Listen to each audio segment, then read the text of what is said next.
So with Armenian music, there's a lot of different rhythms that we can play and that we will be playing. And the last rhythmic piece we did was sort of a 10/8 rhythm, which is very popular in Armenian music and actually Kurdish music as well. The name Georgiana is a Kurdish word, I believe, and that's what we would call sort of a kind of a 10/8. This next series of songs that we'll kind of do will be in sort of a 9/8 rhythm. And a 9/8 rhythm for Armenian music is a dance called a tamzara. There's the Middle Eastern word for it would be karshlama. It's a fun rhythm. We'll do a couple of songs in a 9/8 rhythm tonight. Very popular in belly dance music. Anybody here a belly dancer? Oh, this gentleman that got up in the back that was walking away, that he was afraid I was going to call him out for his belly dancing skills, apparently. As long as you don't ask me to belly. There you go. Yeah. Well, I have a belly, but you're not going to see a dance. So belly dance music, a lot of this music, certainly this configuration can be played for a lot of Middle Eastern belly dance music, but it's just such a fun kind of rhythm to play, and we'll do some improvisation with it as well, and we'll play that for about 20 minutes, and then no, I'm just kidding. So, but we'll do sort of a 9/8 rhythm, and hope you enjoy it.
Thank you. I don't think they liked it. So a little bit of just kind of context on the instruments that are here on stage. Obviously, what Jerry is playing there, he's playing dumbegs. They're drums. They're named. They seem to be named after the sound that they make, doombeck or doomtek. So there's sort of that bass sound, and then there's sort of that treble kind of sound to the instrument. Jerry's got kind of a unique setup. He's pretty much always played, I think, like this with two drums. He's looking at me like I'm going to make a joke. I'm not going to make a joke. He thinks I'm going to pick on him, but I'll do that later when he's like not paying attention. So he's playing two drums. One which is they're both metal, but this one here on his left initially would have been a ceramic clay drum. And it would have a sort of a skin kind of head to it. Certainly the problem with, they're beautiful sounding instruments, but the problem with that is, you break it once and it's a problem, right? It's not something that you can easily fix, like the skin. And certainly it's heavy, and if you drop it, it's like dropping a flower pot, it breaks.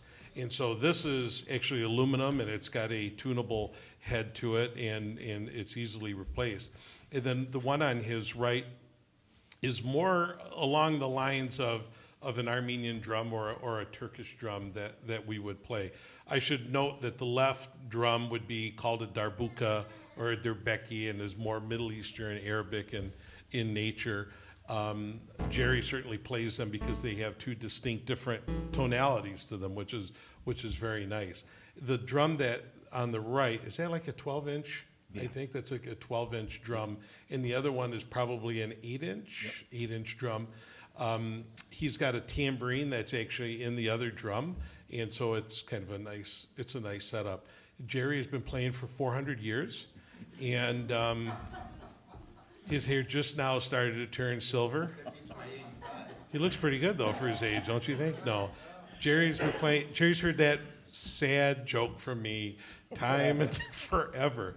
But we're very good friends, and he'll give it back to me on the car ride home. Trust me.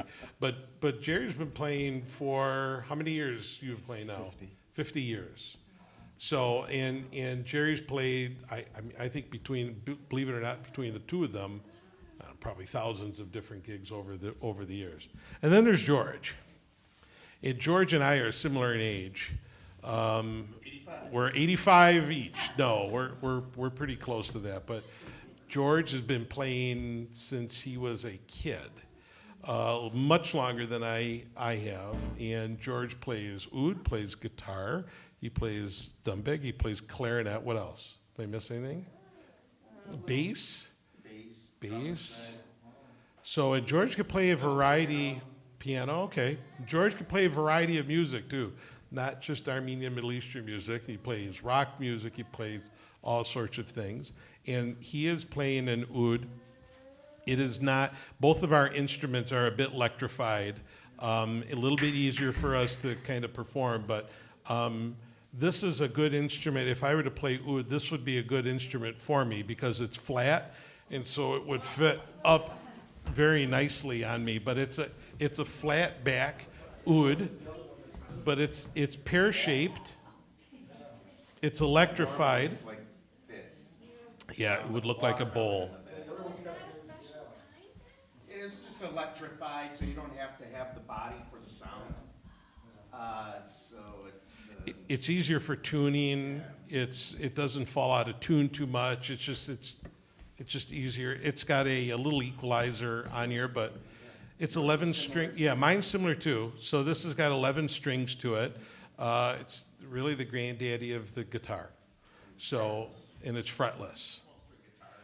He tells me he never wants to talk of these things, and he does very well with it, I think. But why don't you play a little bit? Because why don't you play a little bit of a taksim? And a taksim for us is a word that's an improvisational word, and so there's no real. If you compare jazz to our music, there's quite a similarity between jazz and world music and Middle Eastern music. And so George can play, and he's kind of doing it right now, and I'll stop talking in a quick second, but no, keep playing. But George is going to do sort of an improvised kind of a solo piece on the oud to show you how it works.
Thank you very much.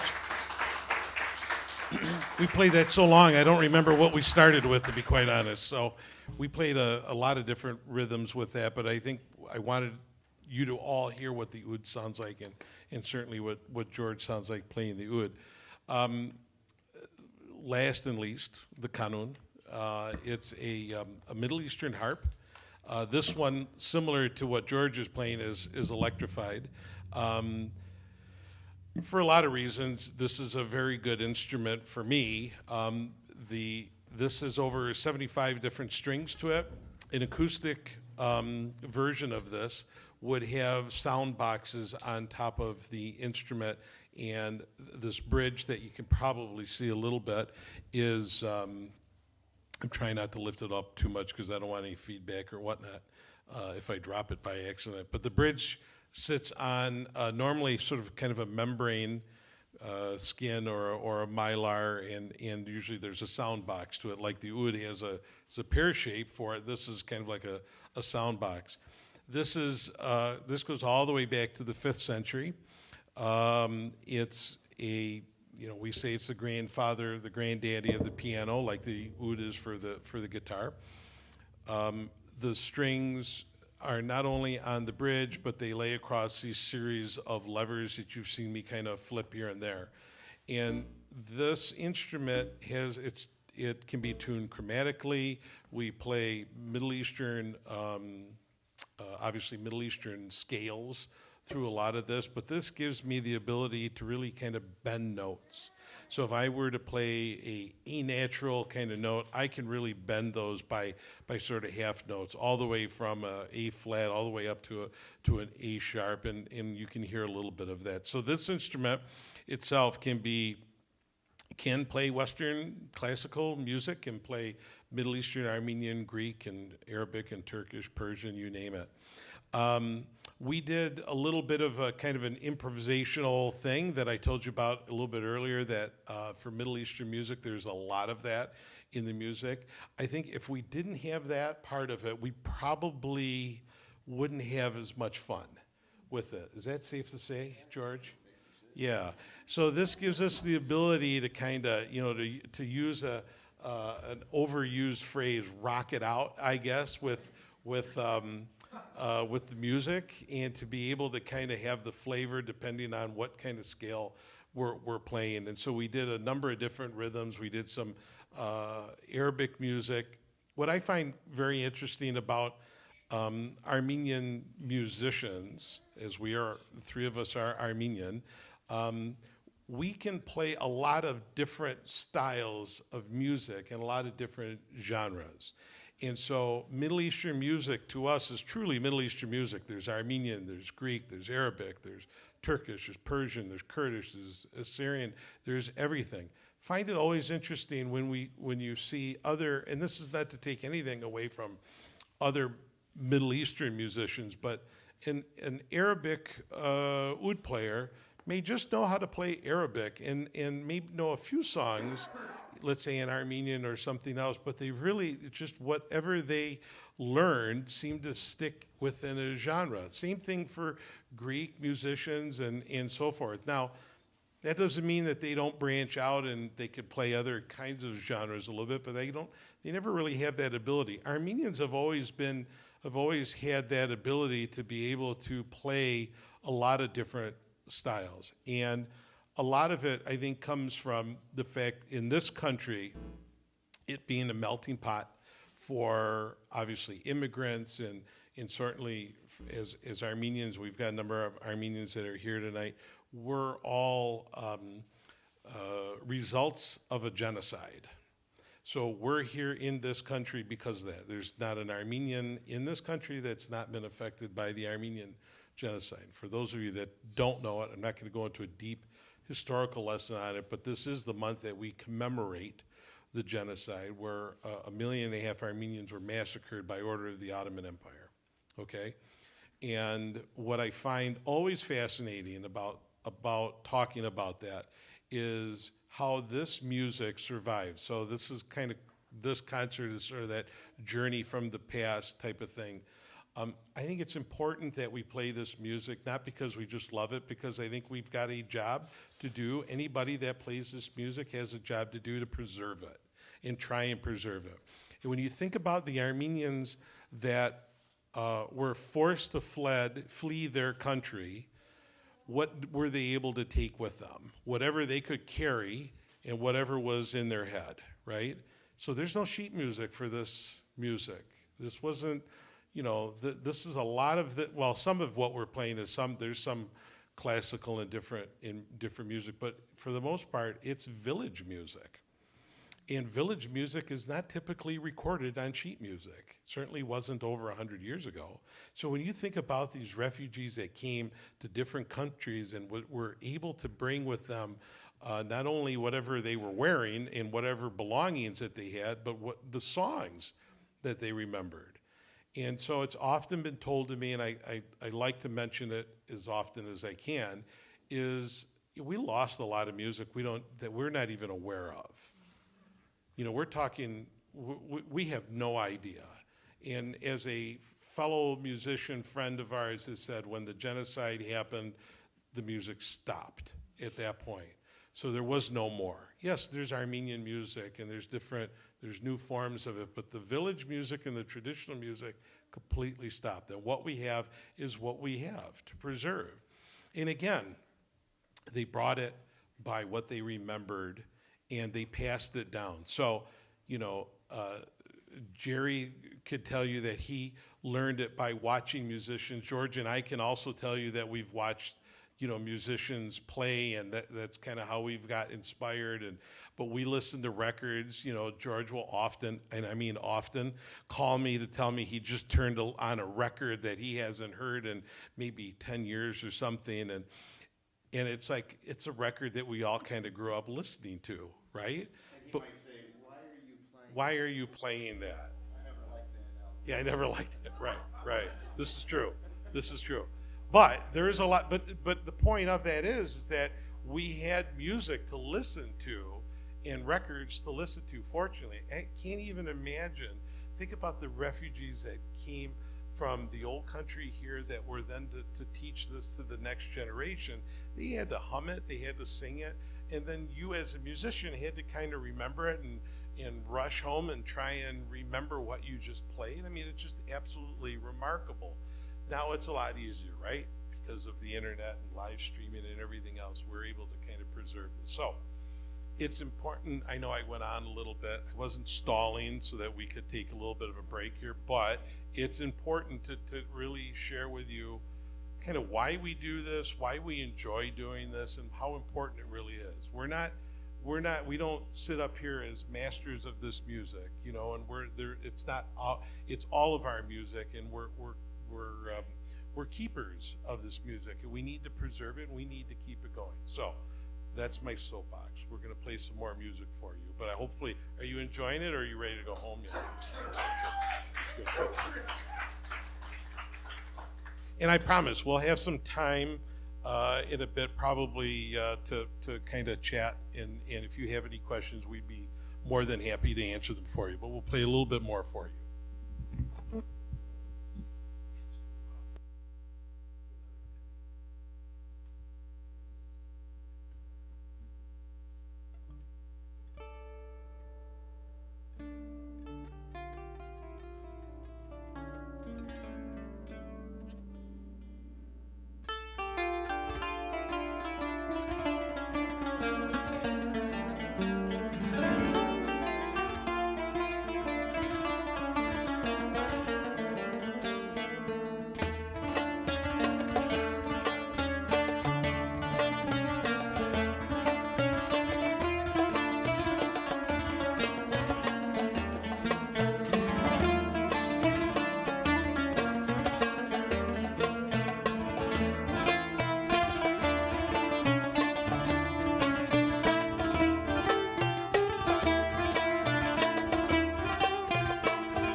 Yeah, Mr. Jerry Gurjika. Look at that. You're getting standing ovation. Not bad. How's your arm feel now? Pretty good? Yeah, very good. All right. We're going to play a couple more for you. Then we'd certainly love to open up and ask or have you ask any questions of us, or only easy questions. Anything hard we won't answer. No, I'm just kidding. So are you enjoying yourself still? Okay, good.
All right, we're going to do one more, and then we'll kind of open up, and if you guys have questions, we'll be happy to answer them for you.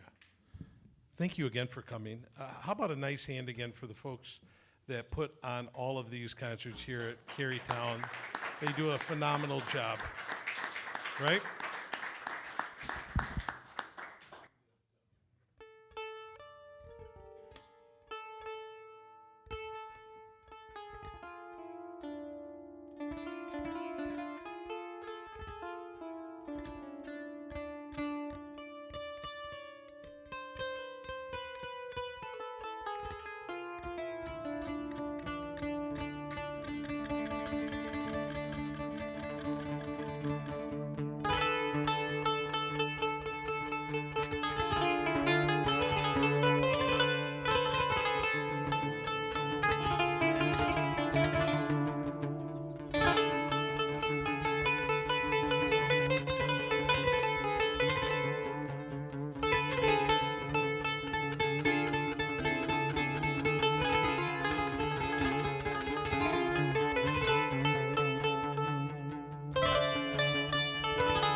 Thank. Can we do a redo? No, there's no redo. There's no redo. Thank you. How about a nice hand again for Mr. Jerry Gurjikin and Mr. George Lagosian. So we have a little bit of time. If you've got any kind of burning questions, we'd be happy to answer. And if not, we've got someone in the front seat. Yes, ma'am. Well, I have questions for each of you guys. Oh, good.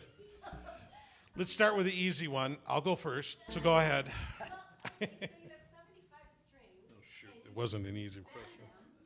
And so how can you stay in tune when Ara is playing? Yes, George, how do you stay in tune while I'm playing? It's a no hard question. Yeah, I know. That's a very good, it's actually very, It's magic. If you're bending to an A sharp or an A flat. Well, I think that those are some of the tricks, some of the bends. But Oh, sure. Once he hits all the switches, he's in key at different, just like if I'm playing a chord on a guitar. If I wanted to go, Yeah. that's where he's gonna go, maybe with his switch. Isn't there another trick? Can you push your finger well, down on the string? but the real answer is that you're playing a fretless instrument. So he's got the ability with his left hand to slide around. Yes. But that other answer was good too. I don't know. Maybe I faked it. I don't know. But it was good, but I thought I'd help you out. So yes. Now, what was the question for Jerry? I wanted to know, are those hollow? Yes. Okay. They're flower pots, yes. Oh my gosh, they really are. Yeah. Okay. And they're light. They're fairly light. I think the one on the left is a bit lighter. Okay, Yeah. and I had another one for George, actually, sorry. Does anybody else? Yes? Okay. Nice, but the bass is the only string that isn't doubled, right? Just this top one. Yeah. Is- Okay, so is that because it's so, I think it's basically because it's so thick. There is actually there's It's metal, right? That's a metal wound. One, but nobody ever uses it. And even with the string packs, you only get one on for that key. So and your pick, yeah, it looks like what it's electric. a zip tie electric, yes. But now they have fancy ones, computer style. They pre-cut and. Why don't, is it What it why used don't to you be. use the pick that they use with guitars? I mean, what's the difference? It's kind of the positioning that you play. Like if you're playing a guitar, you're gonna hold it like this. You can strum like this as a guitar. This is more of a wrist action. And your wrist like this and like you could play it with a. We lost 100 viewers on live stream just now because of that. That loud noise you made. It's a technique, I guess. Did you used to play that when you played like the full body oud? Yes. Kind of the bird, the coral bird feather? Yeah, the eagle Yeah. feather. That's what I used to, see everybody play using that. I lost Right. the eagle feather. I don't know if somebody stole it. Not many people play that anymore, but yeah, that's how it Well, was. let's go back to Harry McCann when he used to. Yes, yes, Yeah, and yes. you used to stick them in here, and then you'd have the feather, and if you had a feather on your oud, you were the cool guy in town. That's the only way I saw him play that. Yes, sir. Might you pick any song that you played tonight and explain why you selected that one for tonight? So the question for those that are watching on camera is why did we pick the music that we picked and played? So I rarely use a set list of music that we're going to play. I do have a little cheat sheet as just kind of a reminder because I am getting older and I have to think a little bit twice. But to be honest, I'm trying to play a variety. Well, I'm trying to have us play a variety of styles and rhythms, and really, it's music that we like. So there are, we did not rehearse this. This was not, we did not have a rehearsal to go through every single one of these songs. They will attest to telling you that they probably didn't know which song we were going to go into or whatnot, but we've played these songs enough that we know where all the song, we know where to go with it. So there's no real rhyme or reason. It's just kind of how I feel about it and just the feel of playing. Does that help? I mean, there's no real rhyme or reason to it. You can't ask anything in the back. Yes, the young lady in the back. See, I missed part of it. Did you want to ask about the next generation type of thing? Is that? Oh, the composition.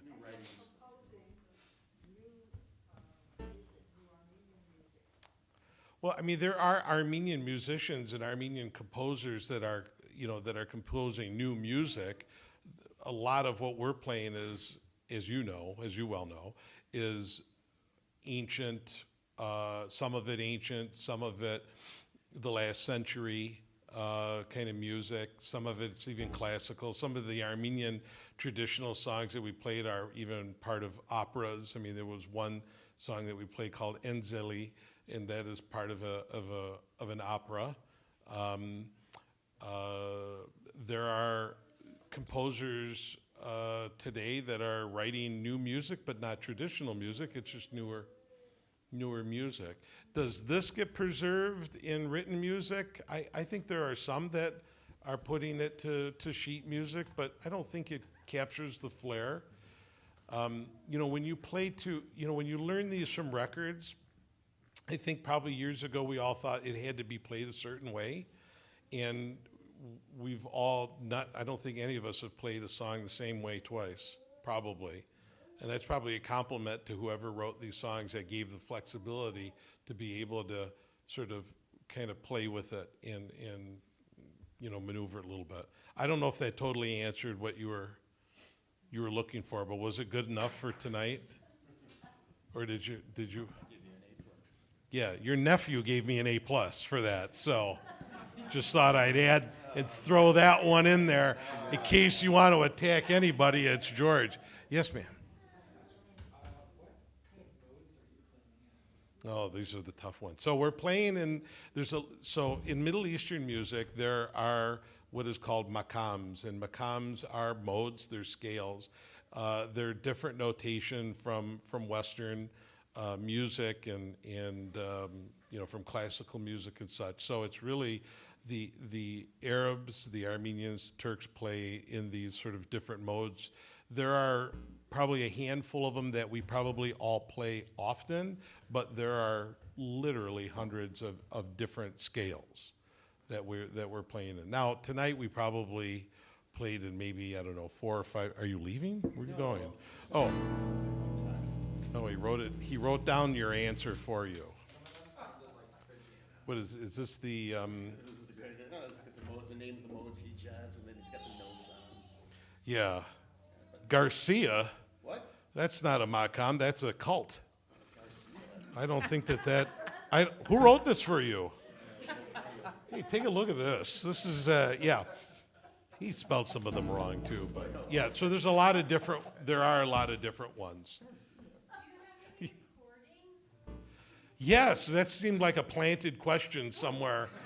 I didn't, with the wonderful world of Spotify and iTunes or iMusic, and all my stuff is online and available that way or on YouTube. And Do you have CDs or all new school stuff? I did not bring anything with me. I'm sorry. Well, of course. I mean, if you want, what's that? Do I have Bandcamp? No, I don't. I do not have Bandcamp. So nobody really asks for CDs anymore unless they need like a drink coaster.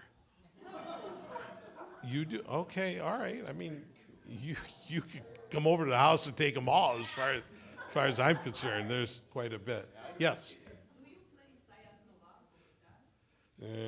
So she wanted to know if we play some certain music by Gomidas in Sayat Nova. We could do. We could do Deliaman. Deliaman was. We could do. We'll end with that. How's that? So, but is there any other? Yes. What are you playing the harp with? What's on your fingers? I don't know. Oh, I have picks. So, like George, I mean, we call these mizrabs. So mine's smaller than his. Mizrab. MIZRAP or MIZRAB. And these are, they can be, they're not like zip ties because they've got to be, they got to be thicker. So these are, these are of an animal. I hope no one's, I won't tell, I'll tell you later what kind. Might be a rare breed kind of thing. Anyway, these used to be tortoise shells. So they obviously don't do that anymore. I did not harm any animals to make this pick, but somebody else did apparently. So they're just 2 small picks, and I've got, these are fancy, but these are rings, obviously, and they go on my index finger, and just the pick kind of goes in there. I'm playing with 2 fingers. Yeah. Now, that's not how everybody plays, and there's musicians way better than me that can play with all their fingers, and there's musicians today that don't use picks and grow their fingernails out and play that way. I don't do that. These are full-time musicians that sort of do that. I would cut myself if I did something like that. Anyone else? Okay, so we'll play one song. We'll play Deliaman, which is an old, I think that was Gomidas. It's a bit of a sad piece. That's why I don't try to always play it, but it's a good piece to play, and we'll play that for you real quickly now. And again, thank you for coming out, and we'll stick around. Thank you. Thank you for having us.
Thank you very much. Have a wonderful night. Thank you for coming out.